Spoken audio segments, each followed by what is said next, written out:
If you think the biggest story in rap is still just who won a diss battle, you are looking at the billboard and missing the building behind it. Because the more I dug through the public record around pgLang, the more obvious it became that Kendrick Lamar and Dave Free are not simply running an artist brand.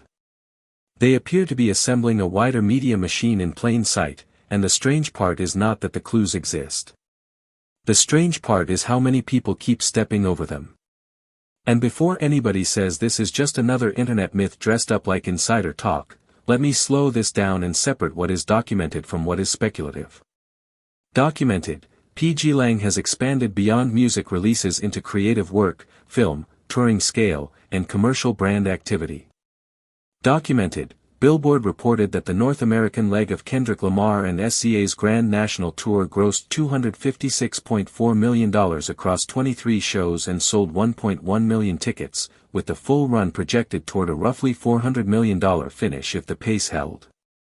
Documented, Stereogum reported that pgLang surprise released Imani Imani's debut album Papercut the same day it formally unveiled her as a signee. Documented, Trademark lists pgLang-related filings, but the streaming-specific trademark language people keep pointing to appears under dead or abandoned records rather than a currently active live platform mark. And documented, Puck reported Drake's OVO was in deep talks to sell a 50% stake to Authentic Brands Group, which is not the same thing as a completed sale, even though a lot of people online are talking about it like the ink already dried. Billboard, https://www.billboard.com/pro/kendrick-lamar-SZA-grand-national-tour-breaks-record, Stereogum, https://stereogum.com/2501083/stream-kendrick-lamar-imani-imani's-debut-album-papercut/music, Trademarkia, https://www.trademarkia.com/owners/pg-lang-llc, Puck, https://puck.news/drakes-ovo-is-prepping-to-sell-to-licensing-giant. That distinction matters, because if you are going to talk about Kendrick Lamar at this level, you have to be disciplined. You cannot throw rumor and paperwork into the same bucket and call it reporting. But once you do separate them, the confirmed picture is still powerful. Kendrick Lamar has a company that does not behave like a normal rap vanity label. Dave Free has helped shape a company that moves across music, visuals, brand work, and high-end cultural positioning with a level of control most artists never reach. And that is the real reason people keep circling back to pgLang. The fascination is not just celebrity. It is architecture. Start with the obvious layer. Kendrick Lamar is still the gravitational center. Every serious reading of pgLang begins there, because Kendrick Lamar is the attention magnet, the prestige engine, and the market signal all at once. When Kendrick Lamar moves, the audience moves. When Kendrick Lamar releases, the media follows. When Kendrick Lamar tours, the numbers explode. That gives Dave Free and the rest of the operation something most startups spend a decade begging for: immediate cultural leverage. But the mistake is stopping there, because a star-centered business is fragile if the star is the whole ceiling. The more interesting possibility is that Kendrick Lamar has become the flagship rather than the final product. Look at how the company has been presented from the start. pgLang was introduced not as a simple label, not as a standard production company, and not as a neat category Wall Street can summarize in one line. That vagueness confused people at first. In hindsight, it also bought flexibility. A company that refuses a small definition can test multiple lanes without having to publicly announce an identity crisis every 6 months. That is where Dave Free becomes essential. Dave Free has long been treated like the quiet operator in the background, but the pattern suggests something more deliberate than that. Dave Free looks less like a sidekick and more like a systems builder whose value comes from connecting visual language, release strategy, business design, and long-game timing. Now add the release behavior. When Papercut arrived from Imani Imani, the significance was not just the music itself. The significance was the manner of arrival. A surprise launch under the pgLang banner reinforced the idea that Kendrick Lamar and Dave Free are comfortable making moves without the usual prolonged teaser parade. Stereo Gum described the rollout as an out-of-nowhere announcement paired with the album drop itself. That tells you something about how the brand wants to function. It wants the mystique of scarcity without surrendering the impact of scale. In other words, Kendrick Lamar gets to benefit from silence and spectacle at the same time. Stereo Gum, https://stereogum.com/25013/stream-kendrick-lamar-signy-imani-imani-album-papercut/music. Then there is the touring side, which is where this stops feeling theoretical. Billboard's reported numbers on the Grand National Tour are not niche metrics.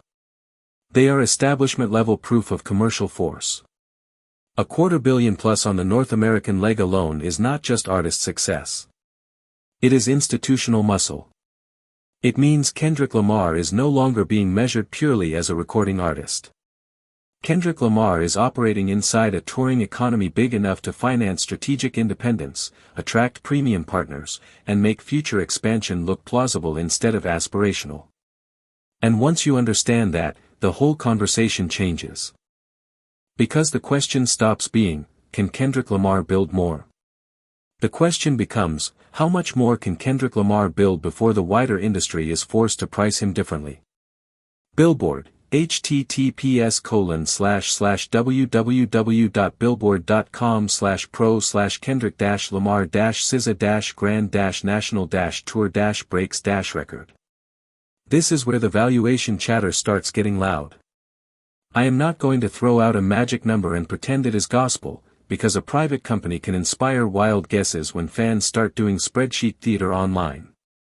But I will say this, when people casually frame pgLang as if it is only a cool boutique imprint with elite aesthetics, they are probably undershooting what the market is actually seeing.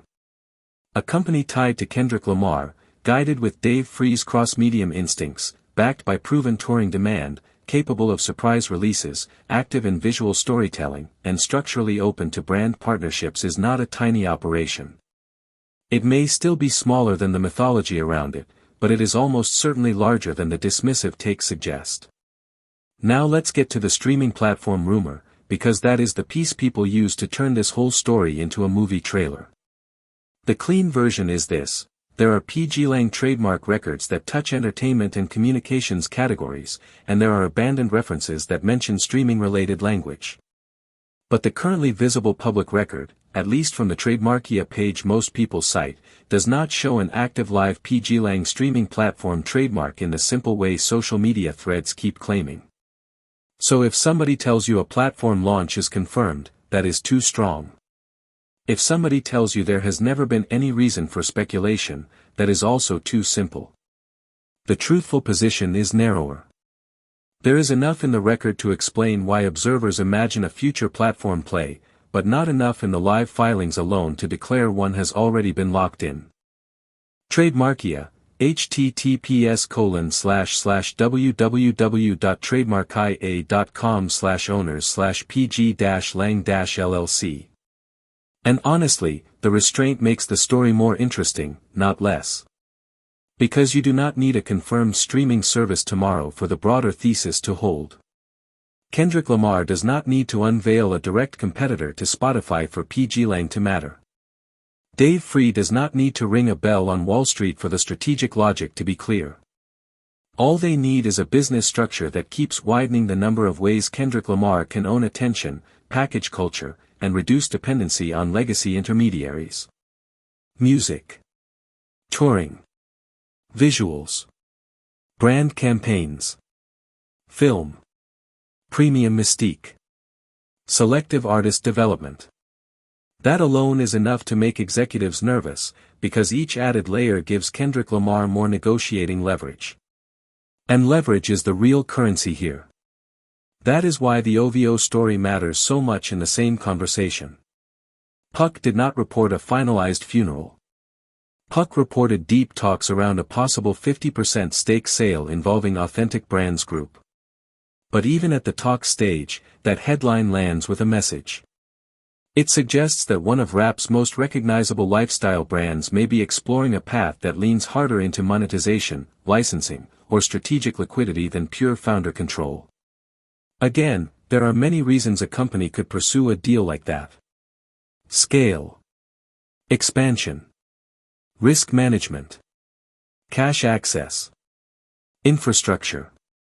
But once the market hears that kind of rumor around a brand as culturally loaded as OVO, people naturally start reading it as a signal about power, priorities, and pressure.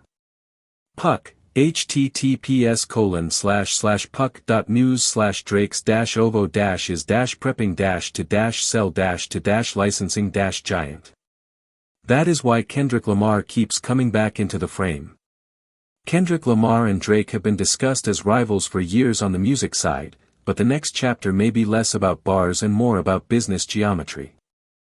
If OVO moves deeper into a licensing-heavy future, while Kendrick Lamar keeps nurturing an operation that feels creator-controlled and selectively mysterious, the contrast will only intensify. One brand would look increasingly extractive. The other would look increasingly self-directed. One would feel like a catalog of monetizable assets. The other would feel like a cultural lab with its own internal logic. Whether that impression is fully fair is almost secondary. In business, perception changes negotiating power long before the public sees every contract. And this is where people underestimate Dave Free. Because when casual fans think about empire building, they often reduce it to the face of the star. But the companies that last usually have a second brain inside them. Somebody has to translate creative instinct into repeatable structure. Somebody has to decide when the brand should stay silent, when it should move, when it should expand, and when it should deliberately leave money on the table to preserve long-term value. Dave Free keeps surfacing in those conversations for a reason. The thread running through pgLang is not randomness. It is curation with intent. You can see that in the way Kendrick Lamar's world is packaged. Very little feels accidental. The visuals are controlled. The partnerships feel chosen rather than sprayed everywhere. The public language is sparse enough to create intrigue. Even the ambiguity becomes part of the asset. Kendrick Lamar benefits from being hard to pin down because the mystery itself compounds the brand premium. That is not just artistry. That is positioning. And when positioning is backed by real revenue, it becomes something a lot more serious than internet mystique. Now here is the part the mainstream rap conversation keeps flattening. There is a difference between a company being diversified and a company being integrated. A lot of artist brands dabble.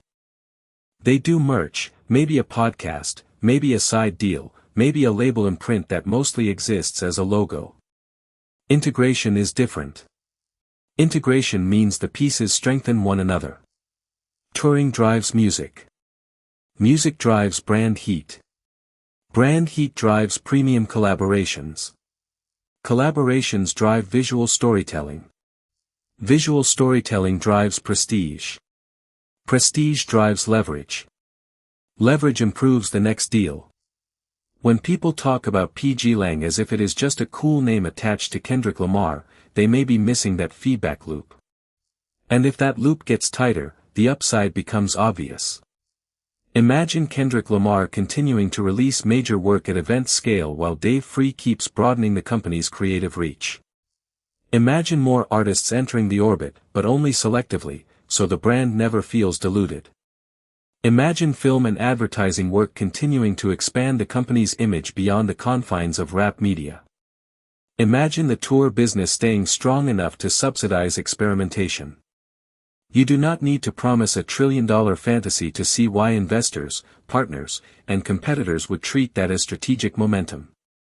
At the same time, it is important not to drift into fan fiction economics. We do not have a public cap table. We do not have audited revenue disclosures. We do not have a clean public roadmap saying, here are the next 5 things pgLang will launch.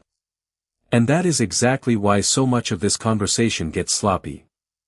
People see a few dramatic facts, then fill the silent spaces with certainty. That is how myths form. The better way to read the situation is to respect the gaps without ignoring the pattern. The pattern says Kendrick Lamar is not boxed into a single-lane rap business.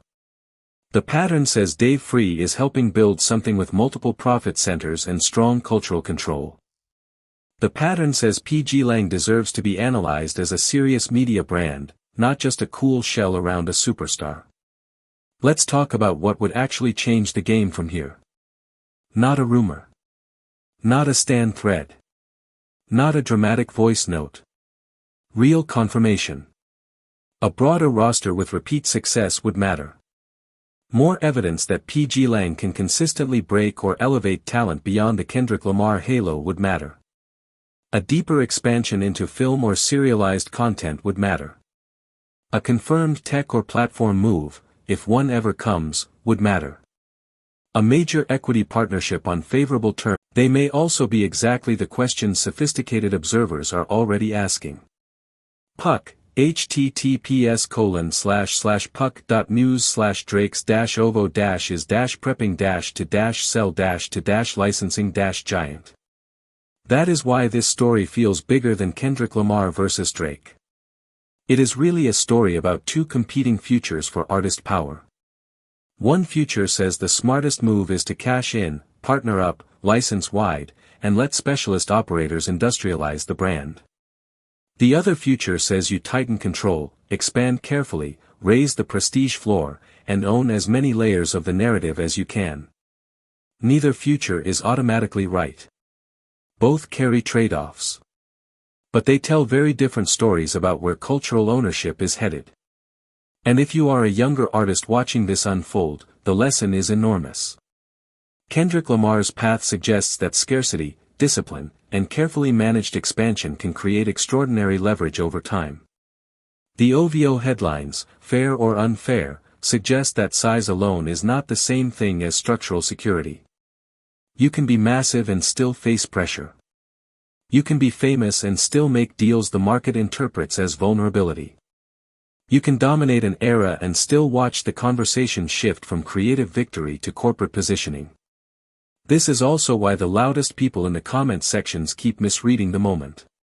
They want everything to resolve into a winner and a loser by tomorrow afternoon. But the companies do not move at social media speed. Paperwork moves slower. Valuation moves slower. Strategic repositioning moves slower. What we are seeing now may be the middle of a story that only looks obvious in retrospect. Years from now, people may look back and say the warning signs were all over the place. Or they may say the market exaggerated a transitional headline and missed the bigger opportunity elsewhere. That is why the details matter.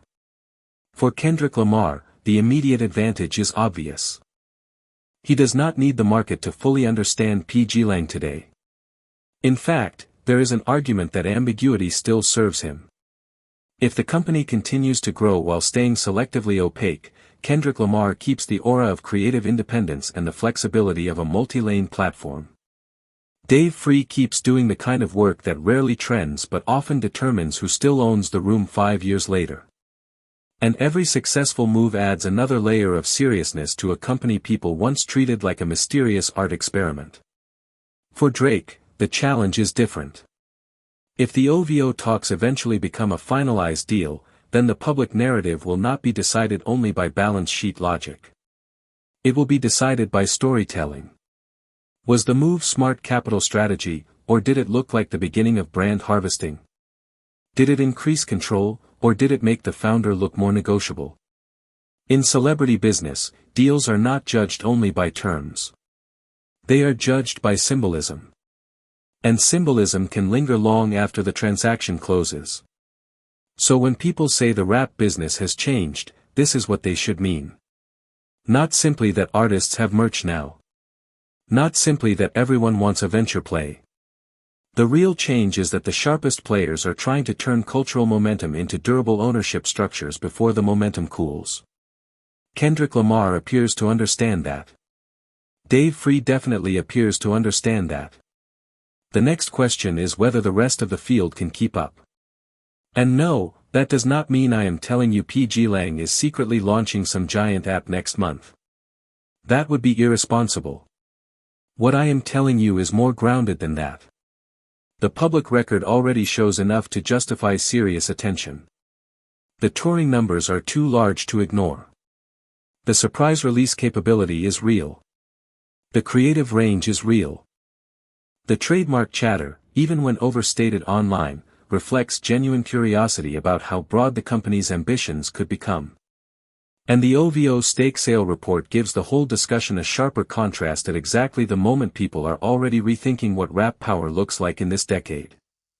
Billboard, https://www.billboard.com/kendrick-lamar-SZA-grand-national-tour-breaks-record, Stereogum, https://stereogum.com/25013/stream-kendrick-lamar-imani's-debut-album-papercut/music. Trademarkia, https://www.trademarkia.com/owners/pgLang-LLC, Puck, https://puck.news/drakes-ovo-is-prepping-to-sell-to-licensing-giant. So here is the cleanest way to frame it. Kendrick Lamar may be entering the phase of his career where the most important release is not just an album. It is the business model itself. Dave Free may be one of the most consequential cultural strategists in rap precisely because he does not need to perform that role loudly. pgLang may not need to become a full streaming platform to become one of the most influential artist-led companies of the era. And the OVO headlines may end up mattering less for what they confirm today than for what they reveal about how the market now values control. That is the real heartbeat of this story. Control. Not just fame. Not just first-week numbers. Not just who shaded who on a track. Control over timing. Control over image. Control over expansion. Control over who profits when the music becomes more than music. Kendrick Lamar seems obsessed with that question. Dave Free seems built for that question. And whether the rest of the industry wants to admit it or not, that question is what separates a hot run from a durable institution. If you have been treating pgLang like a side note, you may want to update that view. If you have been treating every OVO headline like random gossip, you may want to read those stories with a more strategic eye. And if you have been waiting for someone in the mainstream music press to draw a bright line between artist mythology and corporate design, well, here it is. One of the most important battles in rap right now is not just lyrical. It is structural. It is about who gets to keep the keys when the spotlight shifts. Now I want your take on this, because this is where the story gets even more interesting.